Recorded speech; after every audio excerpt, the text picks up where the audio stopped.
салом бинандагони гиромӣ, имрӯз душанбе 26 январ аст. ба шумо ҳафтаи пурборе таманно мекунем. барномаи хабарию таҳлили ахбори озодӣ шуморо барои ошноӣ бо муҳимтарин хабару ҳодисаҳо дар Тоҷикистон ва ҷаҳон даъват мекунад. нахуст бо мавзӯъҳои асосии нашр шинос шавед. мақомоти вазорати фарҳанги Тоҷикистон ба таври ғайримустақим эътироф карданд, ки барои ба қайдгирии нашрия ё як расона иҷозати ғайрирасмии мақомоти амниятӣ зарур аст. демократия ҳам ҳадду ҳудуд дорад, озодии баён низ ҳадду ҳудуд дорад. барфи зиёду сардиҳо дар нуқтаҳои мухталифи ҷаҳон аз ҷумла Тоҷикистон ҳаёти бисёр сокинонро бо мушкил рӯбарӯ кард. дар Афғонистони ҳамсоя хабарҳо аз талафоти ҷонии 10 нафар мерасанд. бар асари борону барфи зиёд 61 ҳамватани мо ба ҳалокат расиданд, 110 нафар ҷароҳат бардоштанд. ҳукумати Чин аз он ки мегӯяд таваллуд кам шудааст, нигарон аст. сокинон мегӯянд бо сиёсати яккафарзандӣ ҳам на ҳама тавони таъмини як кӯдакро доранд. писари ман ҳоло мегӯяд ки шароити доштани як дӯстдухтарро ҳам надорад. дар бораи издивоҷ ва доштани фарзанд ҷойи фикр нест. мақомоти вазорати фарҳанги Тоҷикистон ки имрӯз мавсими нишастҳои хабарии идораҳои давлатиро шурӯъ карданд, ба таври ғайримустақим эътироф карданд, ки барои ба қайдгирии нашрия ё як расонае дар кишвар иҷозати ғайрирасмии мақомоти амниятӣ зарур аст. ин ҳамон мушкилест, ки монеи таъсис ва ё дароз кардани иҷозатномаи кори расонаҳои мустақил дар солҳои охирӣ дар Тоҷикистон шудааст. дар ҳоле ки чунин як талаботе дар қонун навишта нашудааст, он дар амал вуҷуд дорад ва монеи ташаббусҳои журналистони зиёде шудааст, ки мехоҳанд ба мардуми Тоҷикистон хабарҳои наву тоза пешкаш кунанд. суҳбатҳое ки имрӯз дар душанбе ҷараён гирифт, ҳамкорам Иршод Сулаймонӣ хулоса мекунад. ҳарчанд кам шудани теъдоди расонаҳои мустақил нисбат ба расонаҳои давлатӣ дар Тоҷикистонро раҳбарии вазорати фарҳанг мояи нигаронӣ намедонад ва онро бештар ба омилҳои иқтисодӣ ва тоб навардан дар бозор рабт медиҳад, дар як соли ахир дасти кам чанд нашрия бо далели дубора номнавис нашудан аз нашр боз монданд ва чанде ҳам натавонистанд тоза сабти ном шаванд. қатъ шудани фаъолияти баъзе аз рӯзномаҳо, масалан ахиран ҳафтаномаи Фараж, Самар ва рӯзномаҳои дигари кӯдакона ки дар тобиати маркази тадқиқоти журналистӣ фаъолият мекарданд. вақте мушкили дар маркази тадқиқоти журналистӣ ки ба дигар ниҳод вобаста буд рӯбарӯ шуд ва бо ҳалномаи суди олӣ ҳолаташ қатъ карда шуд маркази тадқиқоти журналистӣ ва он се ҳафтаномаи рӯзнома ки дар худа буданд, онҳо низ ҳолаташон қатъ гардид. ҳамчунин рӯзномаҳое ки агар аз соли пешин дар назар дошта бошед, чанд соли қабл аз доираи меъёрҳои журналистӣ, аз доираи меъёрҳоу зарфиятҳои маншаи озодии баён агар берун баромада бошанд, ҳатман мо ҷавоб медиҳанд. новобаста аз он ки ин мустақил аст ё ки давлатӣ аст. яъне демократия ҳам ҳадду ҳудуд дорад, озодии баён низ ҳадду ҳудуд дорад. вазири фарҳанги Тоҷикистон гуфт, ки вазорат танҳо расонаҳоро ба ҳисоб мегирад ва қатъ кардани фаъолияти онҳо ба дӯши ниҳодҳои дигар аст. 3 сол як маротиба ба ҳисоб гирифта мешавад. рақамҳое ки мо пешниҳод кардем маънои он надорад ки соли пешин кади муқоиса кардан надорад. аммо вазири фарҳанг аз шарҳи мушкили нашрияи пайки гуфта мешуд натавонистааст шаҳодатномаи ба ҳисобгирӣ аз вазорати фарҳанг дарёфт кунад ва сардабираш ба шахси масъули ришва пешниҳод кардааст, ки дар натиҷа Аҳмад Иброҳим сардабири нашрия боздошт ва бо иловаи иттиҳомоти дигар барои 10 сол зиндонӣ шуд, худдорӣ кард. аммо дар нишаст раҳбарии вазорати фарҳанг далели дуру дароз тӯл кашидани сабти номи нашрияи навтаъсиси Фараҳро ба он рабт доданд, ки натавонистааст маълумотномаҳои лозимро пешниҳод кунад. аз ҳамон ниҳодҳое ки маълумотнома бояд дастрас шавад ба вазорати фарҳанг ва дар асоси маълумотноmaҳои пурра гардидани он маълумотномаҳо ягон монеа нест. мо шаҳодатномаи ба ҳисобгириро пешниҳод мекунем ҳолаташро бимарда. аммо муовини вазир ва вазири фарҳанг ошкоро нагуфтанд, ки ин маълумотномаҳо бояд аз кадом ниҳодҳо дастрас шаванд. ин шарт нест он баркарда. саволтомо ҷавоб додам. тартибе ба ҳисобгирӣ аст. дар асоси тартибе ба ҳисобгирӣ баъзе аз намунаи ҳуҷҷатҳо манзур шуданашон дакор дар ҳолати пурра ҳамин хобаёи тартиб талаботи тартиб ба шудан албатта ба қайд гирифта мешавад. اما کارشناسان ساحه رسانه‌ها در برابر متشنج ارزیابی کردن فضا برای فعالیت و رشد رسانه‌های مستقل همچنین طلب معلوماتنامه از نهادهای امنیتی را غیر قانونی عنوان می‌کنند. طلب کردن معلوماتنامه از کمیته دولتی امنیت ملی، کسی شکل این معلوماتنامه را ندیده است و ولی هنگامی با قید گرفتن این شهادتنامه را، این معلوماتنامه را طلب میکنند.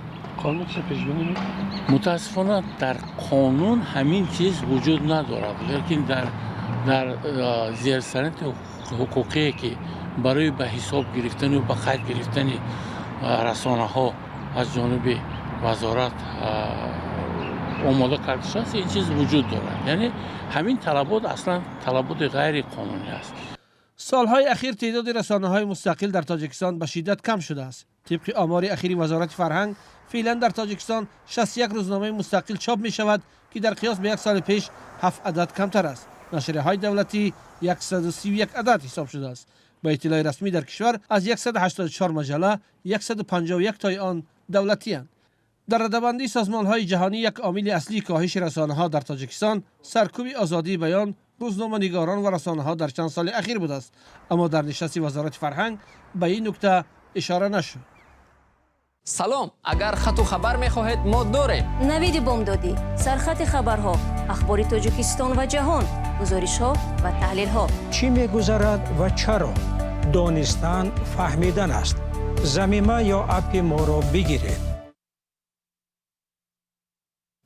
برفریزی شدید که هفته گذشته ساکنان تاجیکستان را غافلگیر کرده بود، برابر با این در افغانستان همسایه هم بارید و برای ده‌ها خانواده مصیبت آورد.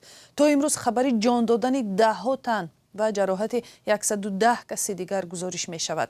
برف زیاد تقریبا تمام راه‌های اساسی افغانستان را بسته و خطری فرآمدن ترمه وجود دارد. اینچنین در بسیار منطقه ها خطهای برق کنده شده است. موضوع را شهلای گلخوجه ادامه می دهد.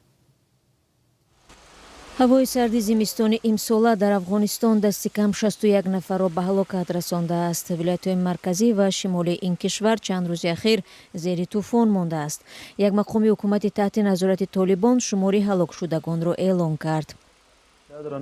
بر اثر باران و برف زیاد 61 هموطن ما به هلاکت رسیدند. 110 نفر جراحت برداشتند. 458 خانه پوره یا قسما خراب شده است. ба гуфтаи мақомот бар асари тӯфон ва селфароӣ дар афғонистон баъди боронгариҳои зиёд дасти кам 9 кӯдак ҷон бохтанд. ниҳоди мубориза бо офатҳои табиӣ дар вилояти ҷанубӣ гуфтааст шамоли сахт ва боронҳои зиёд дар қандаҳо рӯзи чаҳоршанбе 6 кӯдакро ба ҳалокат ва ба чанд навоҳии ин кишвар хисороти зиёди молӣ расонд. ҳамчунин хонаҳо низ тахриб шуданд.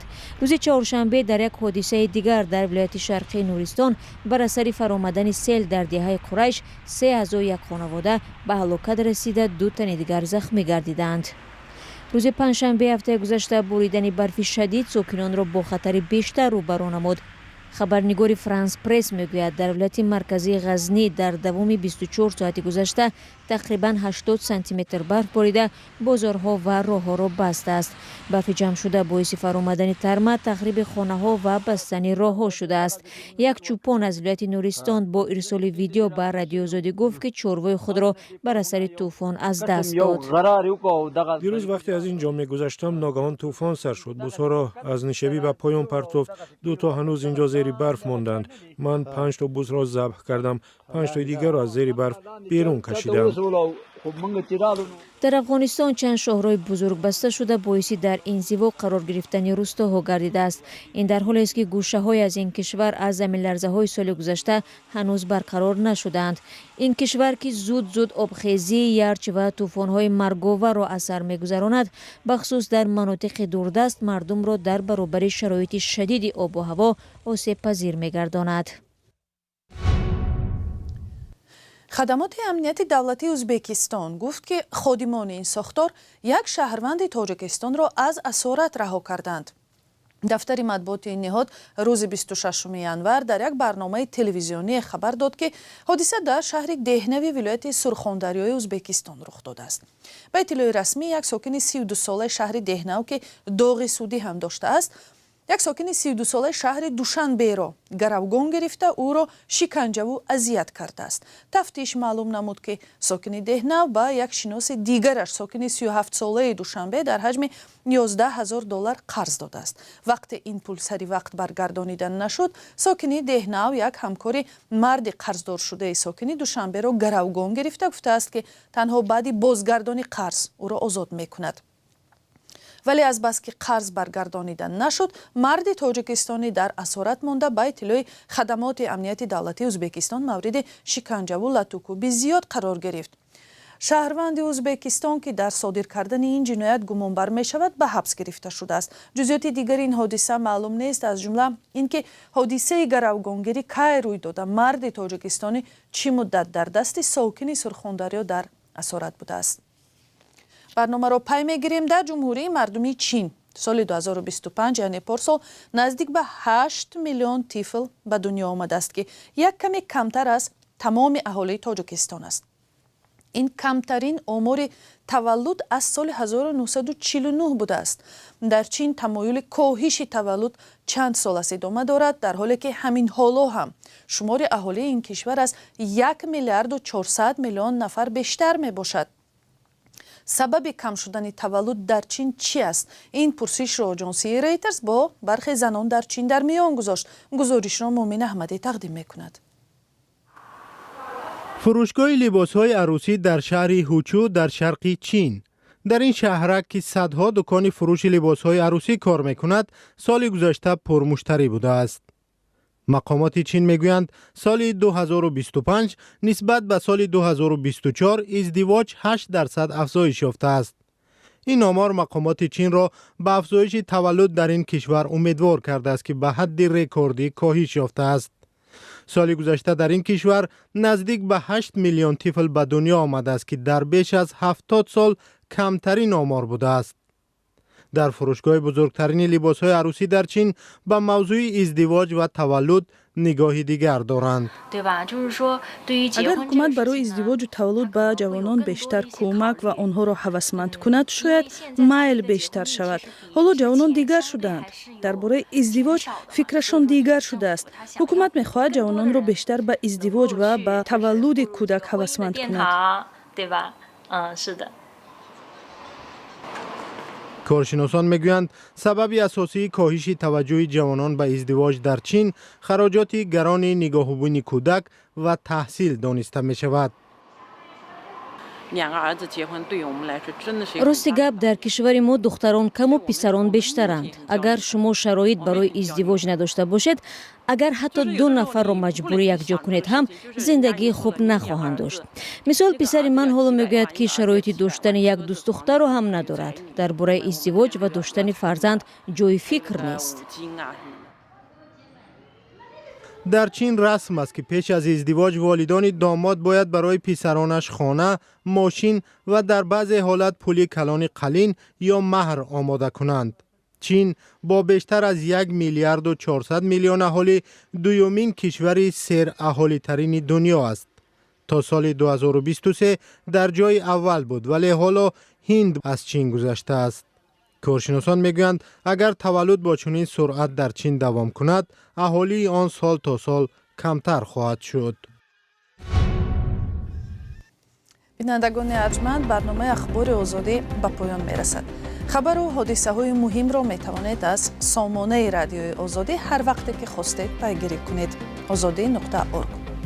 инчунин саҳифаҳои радиои озодӣ дар шабакаҳои иҷтимоӣ Instagram, Telegram ва TikTok و Facebook ҳам барои шумо хабару видео ва аксҳои рӯзро аз ҳодисаҳо дар Тоҷикистон ва ҷаҳон пешкаш мекунад. агар шумо ҳам хабару маълумоти муҳиме доштед ва ё шоҳиди кадом рӯйдоде шудед, лутфан ба мо аксу видео ва паёми худро фиристед ва мо бо шумо дар тамос мешавем. сипос барои ҳамроҳиятон ва худо нигаҳбон.